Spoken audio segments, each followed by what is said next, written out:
학생 여러분 안녕하십니까? 송기복 교수입니다. 지금부터 2022년 제1학기 문학작품의 읽기 강의를 하도록 하겠습니다. 오늘은 제1강입니다.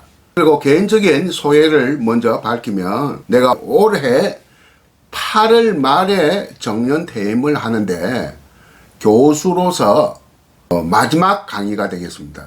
여러분들 아직 오미크론이 지금 확산 추세라고 하니까 당분간은 비대면 수업을 할 수밖에 없어요.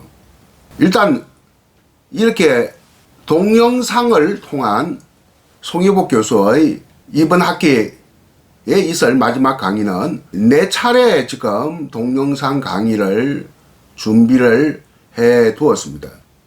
그리고 동영상으로 강의하는 것뿐만 아니라 미리 방학 중에 강의록을 작성을 다 해 놓았습니다. 그래서 강의록을 두루 포털 사이트에 올려져 있으니까 이것을 출력을 해서 여러분들이 같이 동영상을 봐야만이 제대로 공부가 된다 하는 것을 먼저 알려줍니다. 교재는 따로 없고 두루 포털 사이트에 올린 강의록 그 자체가 교재다 그렇게 생각을 하면 되겠습니다. 강의 4개의 강의는 과거에 조금씩 학생들에게 했던 강의입니다. 그것을 여기저기 편집하고 조합하고 또 새로운 지식과 정보를 덧붙여서 이렇게 강의를 하는 겁니다. 오늘 강의의 첫 번째 주제는 제1강 문화사의 관점에서 본 언어와 문자입니다.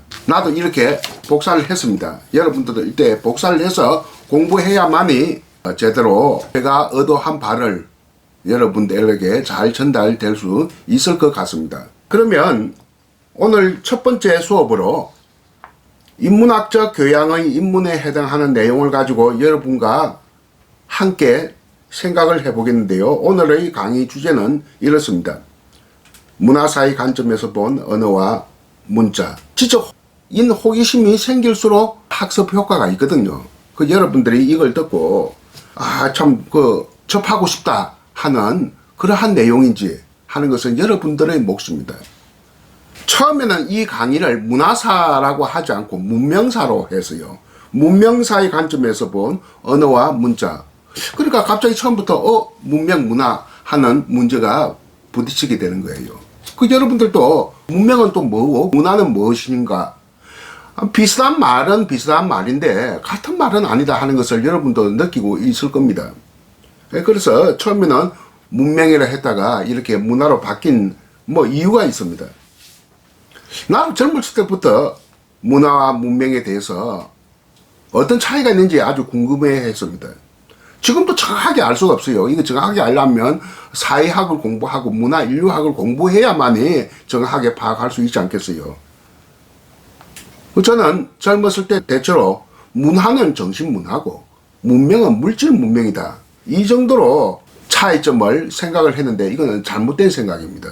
문화의 반대말은 정해지기가 어렵다.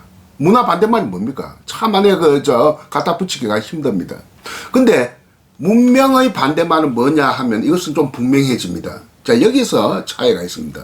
문명 반대말은 미개입니다.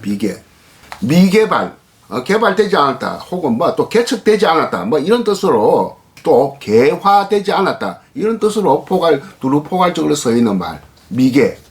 또 그런 사람을 미개인이라고 하죠.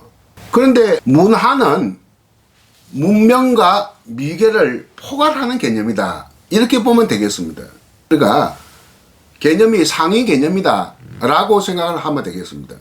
문화 속에는 문명도 있고 미개도 있다. 그렇다면 문명이냐 미개냐 하는 어떤 가치 판단의 문제와 관계되는 개념이라고 한다면 문화는 가치 판단이라기보다는 가치 중립의 개념이다. 좀 더 과학적인 개념이다. 이렇게 볼 수 있겠죠. 여러분들의 그 사고 방식 문명으로 생각하면 이렇게 생각해도 되겠습니다. 문명은 주관적인 것이고 문화는 객관적인 것이다. 이렇게 봐도 그렇게 틀린 말은 아닙니다. 문화는 지금까지 한 이야기 중에서 딱 한마디로 요약한다면 문화는 미개까지도 포함하는 개념이다 하는 것이 바로 머릿속에 쏙 들어와야 됩니다. 언어는 인간만이 가질 수 있는 의사소통의 수단이라는 사실은 여러분들이 잘 압니다. 물론 동물들도 의사소통합니다. 얼마 전에 한 5년 됐나요? 새의 언어라고 하는 책이 나왔는데 그 굉장히 제가 읽고 싶었습니다만 아직 구입하지도 않았어요. 그 새의 언어를 연구한 사람의 말에 의하면 새들도 충분히 우리 인간이 보기에는 뭐 거의 안에 아주 제한적인 소리만 나는 것 같지만 까치는 깍깍깍하고 까마귀는 깍깍하고 뭐 이렇게 산비둘기는 구구구구구 뭐 이렇게 한 종의 한 가지 소리만 내는 줄 아는데 이것이 많은 종류의 소리를 내면서 자기들끼리 충분히 의사소통한다 하는 그러한 내용의 책을 낸 적이 있어서 굉장히 저에게 지적인 흥미를 좀 자극했습니다만 아직 내가 뭐 하는 일이 많아서 그런지 이 책을 내가 교양도서로 아직 읽어보지 못했습니다. 머지않아 한번 읽어볼 생각이에요. 요즘 내가 새 생태에 대해서 약간 관심을 가지고 있거든요. 뭐 모든 것을 정년 퇴임 이후로 미루고 있습니다. 역시 교양서적을 읽는 것도 이렇게 정년 퇴임 이후로 미루놓은 것들이 많이 있습니다.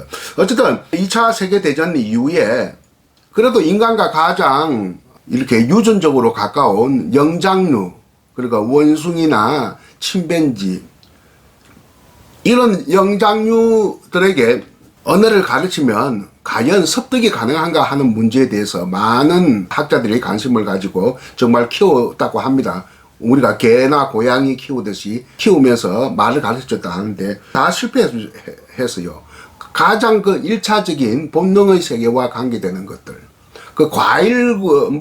과일과 관계되는 것, 먹이와 관계되는 것만 이해하는 정도에 머무르지 더 이상 인간의 언어를 이해할 수 있지 못하다 하는 결론을 내렸습니다. 많은 실험을 통해서 접근해 봤습니다만 영장류는 인간의 언어를 이해하지 못한다. 사실 개가 이해를 갖다가 좀 하는 편이죠. 자기 이름이라도 부르면 반응을 하니까.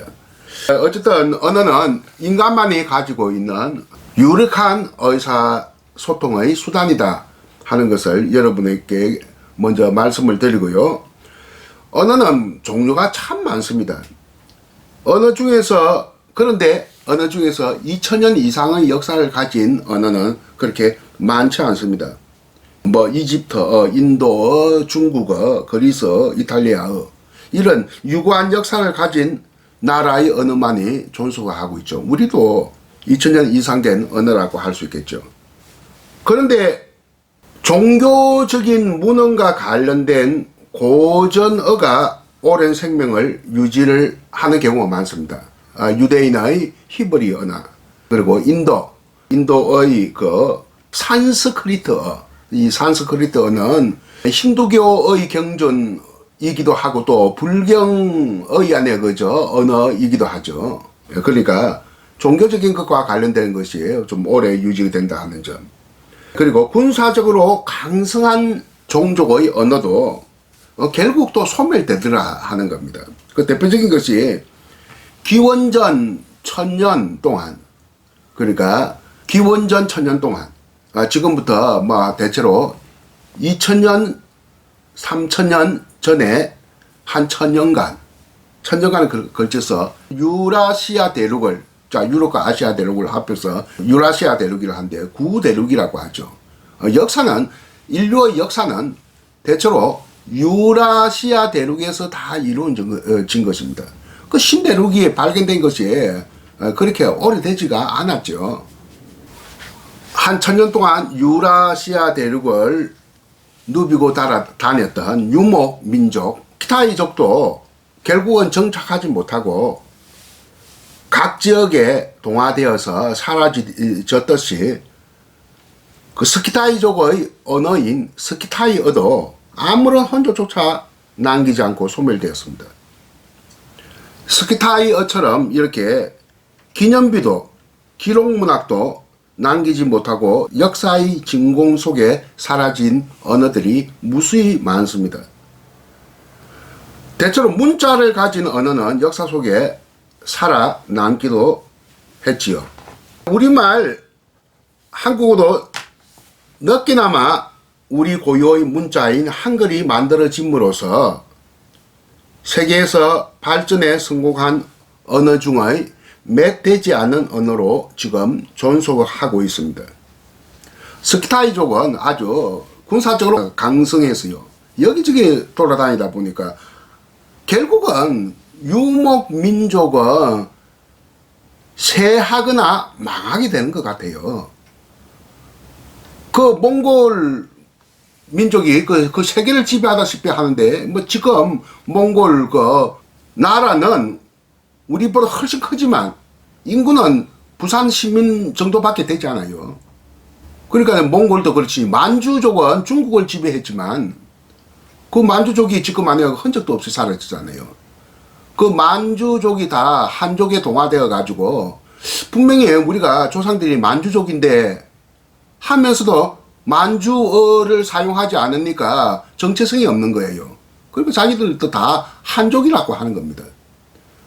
지금 만주 동북지방에 사는 중국인들 혈통적으로는 만주족인 사람들이 굉장히 많이 있을 걸로 보입니다. 근데 만주어를 쓰지 않으니까 그 정체성이 없는 거예요. 이렇게 유목민족이 강성해도 결국 정주민으로 이렇게 변하면서 그 정체성이 사라진다는 것은 역사가 증명하는 일이다. 스키타이족도 마찬가지다. 스키타이족은 우리하고도 아주 간접적인 관련성이 있습니다. 우리 문화의 원류, 우리의 인종적 혈통이 북방민족이거든요. 나 얼굴 자세히 보세요. 이렇게 머리카락이 뻣뻣하고 머리가 팽팽하지 않고 이렇게 둥글게 되어 있고 눈이 작고 눈썹이 엷고 입술이 조금 작은 이 사람을 북방민족이라고 합니다. 남방민족은 눈이 척척 커야 됩니다. 눈썹도 진하고 이 머리가 팽팽하고 약간 곱슬머리, 이게 남방족인데 나는 전형적인 북방족이니까 저 먼 원류는 스키토 사이버리언, 스키타이와 시베리아 불판에 존속했던 그 종족들까지 거슬러 올라간다. 우리의 또 문명은 스키토 사이버리아 문명이라고 이렇게 이야기할 수 있겠죠. 스키토 사이버리언이나 스키토 사이버리아 민족의 공통점은 우랄 알타이어를 쓴다는 것과 바로 사마니즘을 숭배한다는 것, 무당, 굿하는 걸 숭배한다는 것. 요즘 뭐 무당, 굿 잘 하지 않죠. 그러나 얼마 전까만 하더라도, 해방 이전까지만 하더라도 우리의 생활 속에 섭속화되어 있는 그 뭐랄까 원시 신앙 체계다. 이렇게 이야기할 수 있겠는데 이것이 바로 북방 민족의 특성이고 북방 문화의 뭐랄까 정체성이다. 이렇게 이야기할 수 있겠죠. 지금 현재 세계에 현존하는 언어는 6,500여 종인데 100년이 지나면 3분의 2가 멸종될 것으로 예견됩니다. 그러니까 한 4, 5천 종 언어가 멸종되고 언어도 약육강식과 적자 생존의 법칙에 따라서 이렇게 멸종을 거듭하면서 결국은 열 몇 개는 언어만이 존재하게 될 것이라 하는 의견이 모아지고 있습니다. 지금 현재 뭐 흐릿한 그림자로 남아있는 세계의 무수한 소수 토착어들은 거의 안에 그저 사라져 갈 것이다. 18세기 말에 신대륙 호주에 있는 지역 언어, 그러니까 소수민족의 소수 언어가 250종이었다 하는데 지금은 10분의 1로 줄여서 25종이라고 하거든요. 그리고 아일랜드어가 있었습니다. 그 게일어가 아일랜드어인데 100년 전만 하더라도, 그러니까 여러분 잘 아는 아일랜드의 민족신 예이처 시대만 하더라도 반 이상이 그 아일랜드어, 저 게일어를 제1언어로 사용했어요. 가반수 이상 되는 언중수를 가지고 있는데 지금은 2%도 안 된대요. 그러니까 98%는 게일어 자체를 모른다는 거예요. 아일랜드 사람이라 하더라도 아일랜드 고유의 언어를 전혀 모르니까 좀 정체성이 떨어지는 것이죠. 지금은 거의 이제 영어화 되었다. 아일랜드는 좀 되돌이킬 수가 없게 되었다. 이런 걸 본다면 급속하게 소수민족의 토착은 사라져가고 있다. 알래스카 에스키모 원주민들도 한 20개 정도의 토착어가 있는데 지금 2개밖에 없다고 합니다. 그리고 저게 시베리아 벌판에도 그 무수한 많은 소수 종족의 소수 언어가 있겠죠. 그 중에 가장 대표적인 게 칸티족이 사용하는 칸티어라고 해요. 이 칸티족이 우리 멀리 거슬러 올라가면 우리와도 이게 인종적으로나 언어적으로 이렇게 좀 닿을 수 있는 좀 원류에 해당할 수 있겠죠. 우리도 좀 관심이 갑니다. 토템이 뭐냐 하면 우리 단군 시대의 토템이 고미더스에 지금 또 고미래요. 그 곰을 숭배하면서 또 곰을 또 사냥해요. 이렇게 숭배하면서 사냥을 한다. 이게 모순 아니냐 이렇게 생각하지만 그렇지 않습니다. 우리나라 내 금강가야 건국신화에 보면 거북아 머리를 내놓아라. 이 거북이 바로 토템이거든요. 그러니까 거북아 이 말을 가마 신이시여 이렇게 해석해야 한다 하는 학자들이 있습니다. 특히 요 부산 김해 지역의 학자들이요. 그러면서 또 안에 구워서 묻겠다고 했는데 신이여 하면서 또 구워서 묻겠다고 나타나지 않으면 구워서 묻겠다고 하니까 이 서로 모순적이 아니냐라고 생각하지만 어쨌든 이것을 좀 더 나아간 어떤 학문적인 이유가 있겠습니다만 일단은 안에 곰을 숭배하면서 사냥한다는 것은 그렇게 구지봉에서 일어난 가야 건국신화나 그 삽입된 구지가와 관련된 우리의 사례를 살펴본다면 그렇게 생소한 것은 아니다 하는 겁니다. 그래서 러시아 정부는 이 칸티족의 칸티어를 보존하려고 지금 무진의 애를 쓰고 있다 해요. 그래서 한 5, 6년 됐습니까? 신문에 한번 특집 기사가 나와서 칸티어 소개를 했어요. 이혀, 사냥꾼들이 쓰는 고모의 명칭, 퍼피, 여성과 어린이들이 쓰는 고모의 명칭, 콰키, 본뜻이 꼬마 동생인 곰에 대한 애칭, 워렁쿠, 본뜻이 슈퍼의 남자인 곰에 대한 별칭, 메엘 이흐 웰심, 이것은 어순이 우리하고 똑같습니다. 주어, 목적어, 이렇게 스스로 내가 곰을 죽였다 하는 뜻. 이런 것을 안에 이 칸티어를 복원하고 보존하고 하기 위해서 엄청난 노력을 한답니다. 러시아 정부에서는. 그리고 칸티족에게 칸티어를 가르치는 국어 선생님도 양성을 한다고 해요. 어쨌든 간에 지금 사라지는 것을 그렇게 내버려 주지 않으려고 노력하는 것은 세계 어디서나 마찬가지다. 근데 중국이 조그만해. 말들이 굉장히 광동어도 있고 상해어도 있고 각 지역의 말들이 있는데 자꾸 보편어화 하려고 하거든요. 북경어로 이렇게 통일시키려고 하는 것이 좀 강합니다만 얼마 안 가면 그런 말들도 지금 또 보존해야 되지 않느냐 이런 이야기를 합니다. 우리 한 20년 전만 해도 사투리를 얼마나 천대했습니까? 지금은 사투리 보존하자는 이야기가 막 나오고 있거든요. 옛날에 코미디 안에 프로에 경상도 사투리 찍찍하면서 하면 서울 애들이 막 웃고 하는데 이 한국어의 기본은 경주입니다. 먼 조상을 욕하고 웃고 조롱한 것과 마찬가지입니다. 그것을 유의해야 하고요. 어쨌든 말과 말은 이렇게 비슷하기도 하고 이질적이기도 한데 이 비슷한 것을 추적을 하는 것을 우리는 언어의 친족성이라고 하고 그런 관계를 친족관계라고 하는데 이 언어의 친족을 줄여서 어족이라고 합니다. 어족의 영어가 뭐냐? 패밀리입니다. 그러니까 가족이란 말도 되고 어족도 된다. 그래서 우리의 어족은 알타이 어족이다, 알타이계다 이렇게 이야기를 하고 있는데요. 자, 알타이계라고 하는 것은 시베리아 벌판에 있었던, 그러니까 역사적으로는 알타이어가 가장 강성한 언어였는데 요즘은 인도 유럽어가 세계를 지배하고 있다. 비교가 되지 않습니다. 그러니까 알타이어는 거의 다 지금 소멸되었고 남아있는 알타이어는 한국어, 일본어, 터키어 정도밖에 되지 않는다. 한국어, 일본어, 터키어는 일단 언중수는 많습니다. 굉장히 숫자는 많습니다.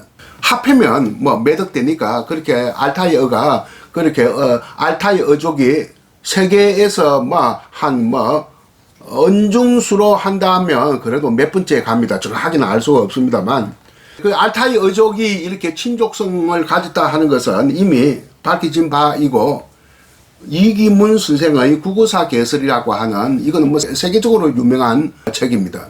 제가 지금 보여주고 있는 책은 이 책의 초판이 1961년에 나왔는데 제가 들고 있는 책은 이듬해 1962년 책입니다. 오래된 책이죠.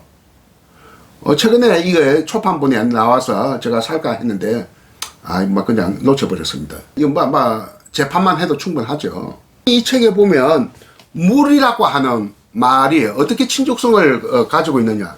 만주어로는 묵해라고 해요. 여러분들 이거 잘 보세요. 강의록을 잘 보세요. 에벤키어라고 있어요. 지금 소멸된 언어입니다만 역시 시베리아 불판의 소수 언어입니다. 에벤키어로는 물을 무라고 해요. 무. 리얼이어 탈락된 말. 그리고 몽골어는 물이란 말은 잘 모르겠고요. 강이란 말은 메렌.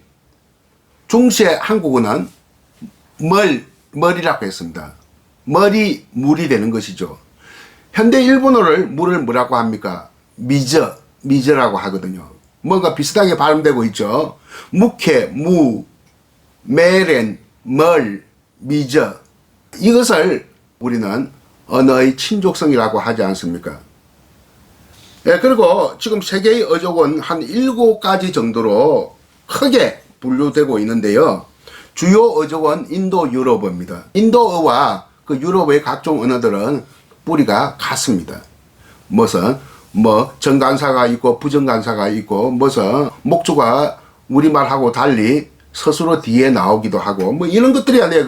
인도 유럽어의 기본적인 특성이라고 할 수 있겠죠. 그리고 앞으로 아시아어족이 있습니다. 그러니까 지금 중동 지방에서는 아랍어와 북아프리카, 그러니까 이집트나 알제리 이런 사하라 사막 북쪽에 있는 그 아프리카는 흑인들만 사는 게 아니고 백인들도 많이 살아요. 사하라 사막 이남으로 내려가면 그 흑인들이 살지. 어쨌든 그 북쪽 아프리카 지역과 중동 지역, 서남아시아 지역 이쪽의 언어가 같은 친족성을 가지고 있습니다. 이것을 앞으로 아시아 어족이라고 한다. 이것도 상당히 언종수가 많겠죠. 그리고 알타이 어족. 알타이 어족이 언종수는 한 3번째 되겠네요. 알타이 어족은 거의 지금 시베리아에서는 다 지금 거의 사라졌고, 러시아어로 대체되었고, 멀리 떨어져 있는 터키어와 여기 한국, 일본어 정도입니다. 그리고 아시아의 남부 지역, 시노 티베트 어족이 있습니다.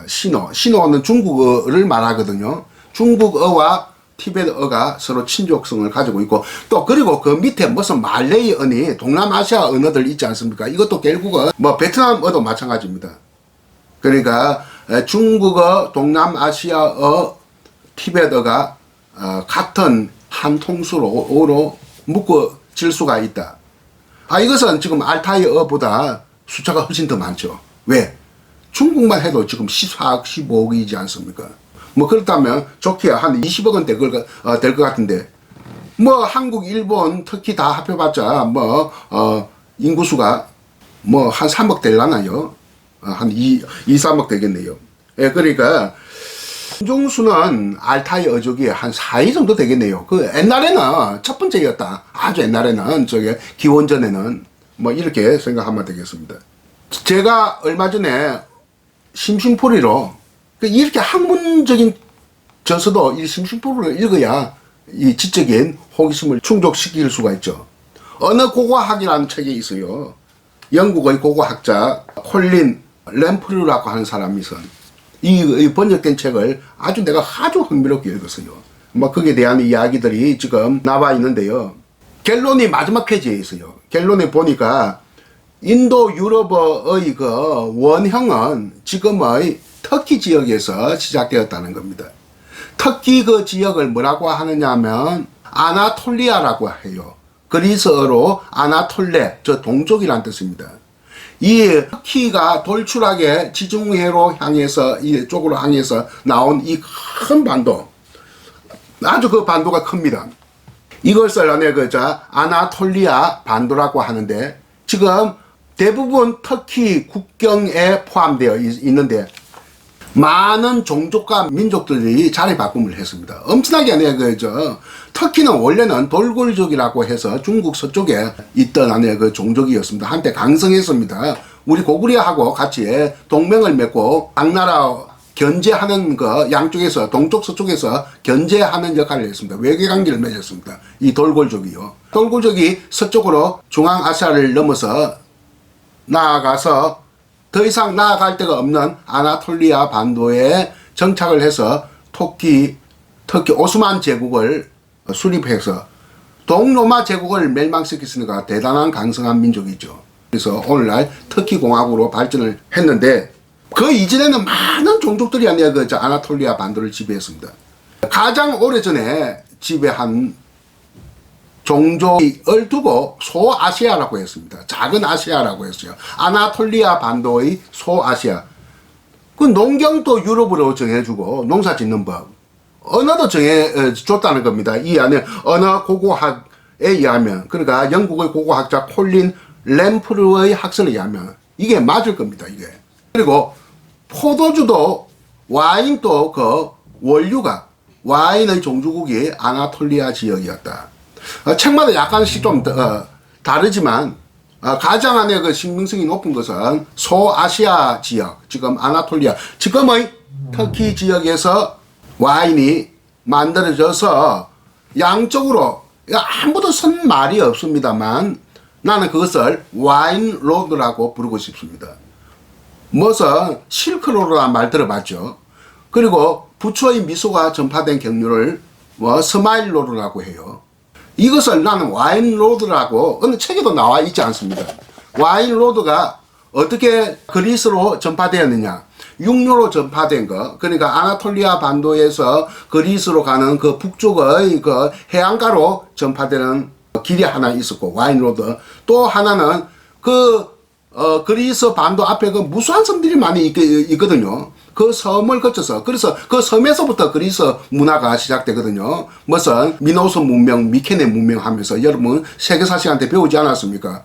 그것을 넘어서 그리스 지역으로까지 이렇게 전파되는데, 이 와인이 전파되는 것처럼 언어도 전파되었고 농경 기술도 전파되었다 하는 겁니다. 그러니까 아나톨리아, 지금의 터키 지역이 지금 그 터키 민족들하고는 전혀 벨기에의 혈통과 문화 또 언어도 달라요. 인도 유럽어를 과거에는 썼지만 지금은 알타이어이지 않습니까? 전혀 지금 터키 민족과는 다른, 문화적으로 다른 그 옛날 소아시아 시대 때 그리스에 영향을 끼쳤던 소아시아 시대 때, 자, 이렇게 갖다 하는 것을 보고 아주 참 굉장히 흥미로움이 컸었는데요. 이 소아시아의 언어가 고대 히라버, 소위 고전 그리스라고 하는데 인류의 위대한 유산으로 남아있는 고전 그리스어, 호메로스의 서사시, 소포클레스의 비극, 그리고 플라톤과 아리스토텔레스의 그 철학적 저술물들, 또 많은 어떤 역사적 문헌들, 그러니까 고전 그리스어가 문화적으로 활짝 꽃피우게 했던 그 이전의 언어가 소아시아의 언어다 하는 것이죠. 원시 아나톨리아어라고 하네요. 아까 그 언어 고고학이라는 책에. 언어 고고학이 다른 것에 있어서 제가 지금 보여주지는 않고 있습니다만, 그래서 이런 객언이 있어요. 크레타 문명, 그 섬이죠. 그러니까 아나톨리아 반도와 그리스 반도 그 사이에 무수한 섬이 있는데 그 중에서 또 문명적으로 꽃을 피웠던 게 크레타 문명이고, 크레타 그리스라는 것이 있습니다. 이게 원형적인 의미의 그리스어, 고대 기라버, 고전 그리스어라고 할 수 있겠는데, 이런 객언이 있어요. 크레타의 대지는 포도주 빛 바다의 한가운데 떠 있다 하는 객언이 있는데, 이 객언을 보더라도 인도 유럽어의 전파, 또 와인의 전파와 결코 무관하지 않다는 것을 우리는 알 수가 있습니다. 인도 유럽어가 어족이라면 그 밑에 갈라져 나오는 무수한 언어들은 어군이라고 합니다. 어족 아래에 어군이 있어요. 상위 개념은 어족, 하위 개념은 어군인데 유럽어 어군으로는 크게 셋으로 나누어집니다. 이탈리아 어군, 게르만 어군, 슬라브 어군, 이게 크게 셋으로 나누는데 그 외에도 많이 나누어지기도 합니다. 그 중에 이탈리아 어군 중에서 위로 올라가면 원시조에서 파생된 라틴어가 한때 세계를 지배를 합니다. 그 라틴어에서 또 파생되어 온 또 하위 그 어군이 있습니다. 그것이 현존하는 프랑스어, 프로방스어, 이탈리아어, 루마니아어, 에스파냐어, 스페인어입니다. 소위. 그리고 포르투갈어인데 프로방스어는 뭐냐 하면 그러니까 남부 프랑스 남부 지역의 언어인데 어떻게 보면 프랑스어 같기도 하고 어떻게 보면 이탈리아어 같기도 해요. 지금도 그렇게 쓰고 있나 봐요. 그 프로방스 지역에. 그러니까 프랑스 남쪽 그 바닷가 해안가예요. 그러니까 프랑스어 같기도 하고 이탈리아어 같기도 한 그 중간의 형태의 언어가 존재한다는 거 지금도 현존하고 있어요. 그것이 프로방스어입니다. 그리고 에스파냐어는 세계적으로 언중수가 영어 다음으로 많습니다. 지금 고단이 1위 될 겁니다. 왜? 남미 전체가 브라질 빼고는 다 에스파냐어, 스페인어를 쓰고 있기 때문이죠. 그리고 포르투갈어는 브라질이 쓰는데 본토말인 포르투갈보다 훨씬 언중수가 많죠. 그래서 포르투갈어는 포르투갈보다는 브라질이 더 강세입니다. 자기들끼리 말이 통합니다. 이렇게 자기들끼리 의사소통하는데 월드컵 결승에서 이탈리아 선수와 프랑스 선수가 언쟁을 벌이는 것을 본 일이 있었죠. 그래가지고 가슴에다가 헤딩을 해가지고 쫓겨나고 그러니까 월드컵 결승에서 그런 일이 있는 것도 유례 없는 일이죠. 의사소통이 되니까 서로 싸우는 거예요. 그러나 게르만어는 그 계통 그림을 그리면 굉장히 복잡합니다. 엄청나게 복잡해요. 그래서 거기에는 영어, 독일어, 네덜란드어, 노르웨이어, 아이슬란드어가 있는데 이렇게 여러 가지 굉장히 복잡해 가지고 이렇게 족보 그림을 그린다 하면 무슨 고손자, 정손자, 고손자까지 이렇게 내려오는 그런 복잡한 계통 그림을 그릴 수가 있는데 그 중에 세계적으로 유명한 언어는 영어와 독일어가 유명하고 네덜란드어도 유명하죠. 근데 영어는 지금 세계 최고의 세계 인구의 3분의 1인 17억을 통치하고 있습니다. 또 영어는 국제화되고 있고 19세기 영국이 세계를 지배하고 20세기 미국이 세계를 지배하면서 그러니까 팍스 브리타니카, 팍스 아메리카나 시대를 거치면서 영어가 거의 세계의 언어적 패권주의를 행사하고 있습니다. 그리고 지금 영어는 외교, 재정, 무역, 언론, 컴퓨터 모든 면에서 확실하게 압도적인 힘을 가지고 있습니다. 그러나 문자는 영어의 문자는 따로 없습니다. 로마자를 가져다 쓰고 있죠. 그래서 우리는 영자 신문, 영자란 말을 하는데 영자는 존재하지 않는다. 로마자지. 이렇게 생각하면 되겠습니다. 그러니까 이탈리아 어군에서 셋으로 파생된 것 중에 하나가 라틴어인데 라틴에서 이렇게 아까 파생한 6가지 언어, 프랑스어, 이탈리아어, 스페인어 이 자기들끼리 의사소통도 가능하다는 이 안에 이 공통 이탈리아 어군은 로마자를 씁니다.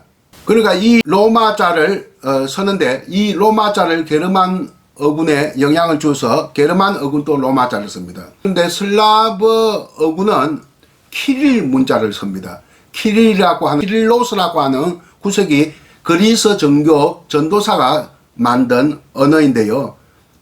역시 많이 씁니다. 러시아어 쓰고 동유럽의 대부분 쓰고 중앙아시아도 다 씁니다. 그리고 어디까지 쓰느냐? 몽골어도 바로 이 키릴 문자로 씁니다. 그 키릴 문자가 가지고 있는 로마자 못지않게 이렇게 강력한 어떤 세계를 지배하는 문자로 되었다.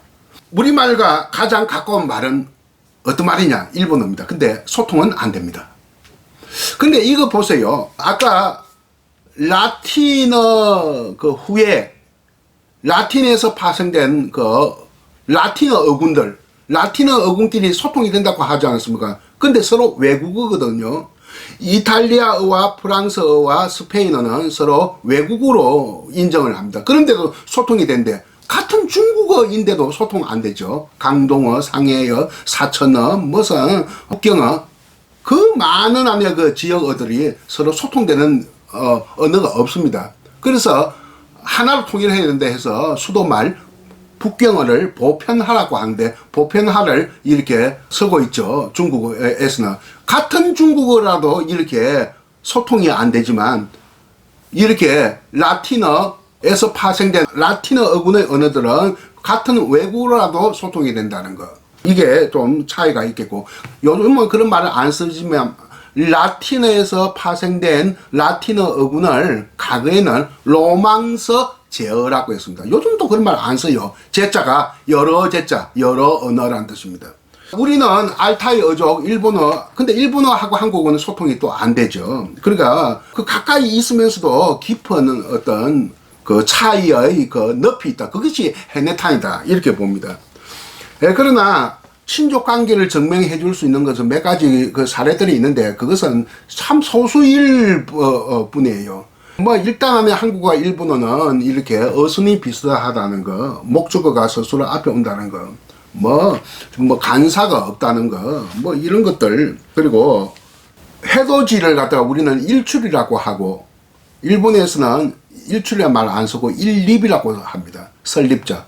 이것을 일본말로 히다치라 하거든요. 해돋이와 히다치 뭔가 좀 비슷하지 않아요? 이런 그 좀 소수의 사례만 존재하죠. 구름, 씨름, 사모, 사람. 이 구름, 씨름, 사람이 일본말로 쿠모, 스모, 사모라고 하거든요. 사모는 사람은 아니고 원주민이라는 뜻입니다. 약간 좀 차이가 있습니다. 이게 무슨 법칙이 있네요. 뭐가 있습니까? 니열이 탈락이 되고 대신에 오라고 하는 모음이 첨가되면서 개음절화 한다는 거. 이런 법칙이 있네요.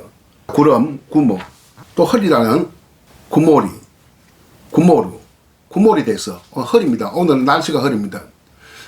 저 경상도 쪽에 가면 날씨가 꾸무리하다 하는 말도 이거 일본말에서 나왔다고 나는 그렇게 보고 있습니다. 그럼 어디서 찾을 겁니다. 날씨가 꾸무리하다, 안개알이 꾸무리하다 하는 부산 경남 사투리.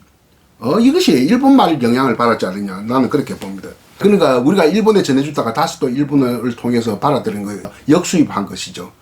그런 것이 한두 가지가 아니죠. 소주가 그렇잖아요. 우리나라 소주가 일본 넘어가서 다시 안 돼요. 히스식 소주로 이렇게 역수입해가지고 오늘날 우리 마시는 소주가 된 거죠. 이런 것들이 많이 있는데, 독도는 일본말로 다케시마라고 하는데, 다케시마는 죽도입니다. 대나무 죽자를 쓰는데, 그 대나무 한 그릇 없어요. 그 나무가 어디 있어요? 그 풀만 좀 있지. 독도가 돌섬인데. 그런데 죽도라고 쓴 것은 뭔가 발음을 위해서 쓴 겁니다. 이 닭개라는 발음 때문에 죽이라고 대나무 죽자를 가져왔는데, 우리는 독도라 해서 외로운 섬이라고 생각하는데 그런 의미가 아닙니다. 독도라고 하는 것은 독섬에서 나왔거든요. 옛날에 도에다가 니을기역 받침을 써서 발음은 독이라고 읽었습니다. 그것이 이제 기억이 좀 불편하니까 기억이 탈락시켜서 돌로 이렇게 확정이 됐습니다. 100년 전에 아직도 100년이 안 됐습니다만 한영훈의 시에 알 수 없어야 보면, 독불을 울리며 구비구비 흐르는 시냇물은 누구의 노래입니까? 이 독불이가 돌불이거든요. 그때까지도 독이란 말을 썼다. 독섬, 돌섬이란 뜻입니다. 근데 섬이란 말이 일본에 넘어가서 심화가 되거든요. 일본 말을 섬을 심화라 하는데 한국어에서 넘어간 겁니다. 그러면 독섬, 이것이 우리말인데 일본화해서 우리말의 뭡니까? 발음을 닮아서 생긴 말이 다케시마입니다. 그러니까 돌섬이란 말이에요. 다케시마란 말이. 그러니까 똑같은 아니야. 독섬과 다케시마는 같은 말이다. 22년 전이네요. 그 통영의 행정구역이지만 통영과 문화적으로 전혀 다른 욕지로라고 하는 섬이 있습니다. 전통적으로는 거기는 주식이 고구마였어요. 살이 안 나는 지역이니까. 지금은 쌀을 안에 이렇게 통영에서 가져다 와서 먹으니까 주식이 바뀌었겠습니다만, 그때 빵은 학생들 데리고 방언 조사를 하러 갔는데, 여러분들 선배들 데리고 방언 조사를 갔는데, 연세 많은 할아버지 할머니들이 돌을 갖다가 도끼라고 해요. 도끼. 돌을 도끼라고 한다는 것이 보고 내가 깜짝 놀랐는데, 그것이 아까 일본말 닭개하고 똑같습니다. 그러니까 어원상 보더라도 독도는 우리 섬이다, 우리 땅이다 하는 것을 우리가 알 수 있겠고, 이런 관계를 우리 살펴보는 것도 언어의 친족관계, 한국과 일본의 친족관계다. 그리고 왜 그랬는데 같은 알타이어인데 한국어와 일본어는 서로 소통이 되지 않은가? 그 중에 뭐 여러 가지 이유가 있겠습니다만, 이것도 학문적으로 검증되거나 확정된 것은 아닌데 대충 이렇게 생각을 해볼 수 있습니다. 우리 한국, 지금 현대 한국어의 기원은 어디서 비롯되느냐? 신라어입니다. 신라가 통일했기 때문에. 근데 일본어는 저 북방에서 왔다 남방에 왔다, 일본 사람들, 일본인 학자들도 내가 일본에 1년간 있었지만 일본인 학자들도 자기 언어의 그 기원, 원료에 대해서 굉장히 관심이 많습니다. 아직 확정적인 학설은 없습니다. 북쪽에서 왔느냐 남쪽에서 왔느냐. 남쪽에서 왔다 하면 알타이 어족이 아니라는 이야기입니다. 물론 혼재는 되었겠죠. 남쪽 북쪽에서 이 섞여서 와가지고 지금 현재의 일본어를 형성했는데, 그 형성 시점도 그 일본 국가의 그 일본 고대 국가가 확립될 때, 국호가 일본이라고 할 때 한 7, 8세기경에 형성되지 않았겠느냐, 이런 말을 하겠는데, 왜 알타이어면서 서로 소통이 잘 안 되느냐 하는 것은, 한국어의 기원은 신라어고 일본어의 기원은 북방계라고 하는 것을 전제로 한다면 고구려어거나 백제어이기 때문에 서로 소통이 안 된다 하는 이야기가 되겠습니다. 과거에는 백제어와 일본어의 관계를 많이 관심을 표명한 학자들이 많았는데, 지금은 오히려 고구려어예요. 고구려어와 일본의 관계에 대해서 이렇게 많은 친족성을 생각하고 있습니다. 일단 최근에 어떤 콘텐츠가 하나 제시가 되는데, 이쪽에 보면 고구려 일본어, 저 고구려는 고대어입니다. 고구려 고대 국가니까, 그리고 망했으니까 숫자가 서로 이렇게 비슷하다는데 착안을 하고 있습니다. 3이라는 숫자를 고구려어는 미 이렇게 하고 있는데, 지금 현대 일본어는 미츠라고 하거든요. 히도츠, 후다츠, 미츠, 하나 둘 세 개. 오는 우차, 한자로는 우차, 우시라고 발음을 합니다. 고구려는 이것을 이츠츠라고 하고, 일본말 6이죠, 우리말에. 7은 난인데, 한자로 표기된 것은 어려울 난자 난은인데, 이것을 난이라고 이렇게 추정 제부됩니다. 이것을 일본말 나나입니다. 난이 나나츠 할 때. 그리고 10은 큰 덕자를 써서 토그라고 했는데, 이것이 일본어로 열을 뜻하는 토이다. 이런 걸 수사해서 이렇게 실마리를 찾을 수 있고, 이 책 한번 보세요. 굉장히 두꺼운 책입니다. 미국인이 쓴 고구려어. 부제는 일본을 대륙과 연결시켜주는 언어. 백위드라고 하는 인디애나 대학의 중국어 교수입니다. 이 안에 미국 학자가 굉장히 꼼꼼하게 이게 고구려에 대해서 이 연구를 했는데, 한국인 학자도 이런 연구한 게 없어요. 고구려어라는 책조차가 없어요, 우리나라에는. 뭐 없을 수밖에 없는 게 그 문헌이 자료가 없으니까. 그럼에도 불구하고 이렇게 꼼꼼하게 고구려어를 일본어와 관계를 해서 낸 책이 있네요. 참 우리로서는 고마운 일이죠. 이 고구려어라고 하는 이 책 두께도 이게 벌써 이게 한 480페이지니까 500페이지 가까운 두께입니다. 여기에 고구려와 일본어의 친족 관계를 많이 학문적으로 지금 이렇게 접근하고 있습니다. 우리나라 말, 그러면 이렇게 하죠. 이 이야기가 자꾸 길어지니까 지금 공부를 내가 지금 반도 못했어요. 오늘은 이 정도 하고 다음에 또 하자는 이야기입니다. 다음은 이렇게 어족설이 아니라 하나의 원형 언어가 존재한다. 프로토 랭귀지가 존재한다. 이 이론을 러시아에서 수십 년 전에 러시아에서 가설을 제기했는데, 노스트라티카라고 해요. 노스트라티카가 라틴어로 우리의 말이라는 뜻인데, 언어는 성경에 있는 것처럼 원래는 한 뿔에서 시작되었다. 성경에 바벨탑 언어 이런 이야기도 있지 않았습니까? 그게 우리가 과학적으로 믿을 수는 없는 말입니다만, 그 다음 시간부터는 이거 굉장히 흥미로운 이야기거든요. 가설이거든요. 노스트라티카부터 계속 강의를 한 번 더 해야 되겠습니다. 지금 안에 준비된 문화사의 관점에서 본 언어와 문자, 이게 지금 반도 공부하지 못했습니다. 그러니까 2강은 따로 지금만의 그 녹화를 해놨습니다. 2강 말 한마디의 힘과 글 한 줄을 깊이 했고, 3강 때 문화사의 관점에서 본 언어와 문자 2를 제 3강으로 하도록 하겠습니다. 오늘은 여기까지 공부를 하고요. 이렇게 언어와 문자에 대해서 여러 가지 우리가 이 가장 그 인문학의, 요즘 인문학이 굉장히 홀대받고 있는 시대인데, 인문의 열쇠가 되는 이 언어와 문자는 인문의 열쇠, 가장 기초적인 교양에 대한 지적 호기심을 충족시킬 수 있는 분야라고 우리가 생각해야 되거든요. 그러니까 여러분들이 그 인문학 교양을 접근하려면 이런 공부부터 시작을 해야 된다 하는 이야기입니다. 그래서 제3강에 문화사의 관점에서 본 언어와 문자 2를 또 이어서 하도록 하겠습니다. 오늘은 여기서 제1강 강의를 마치도록 하겠습니다. 안녕히 계십시오.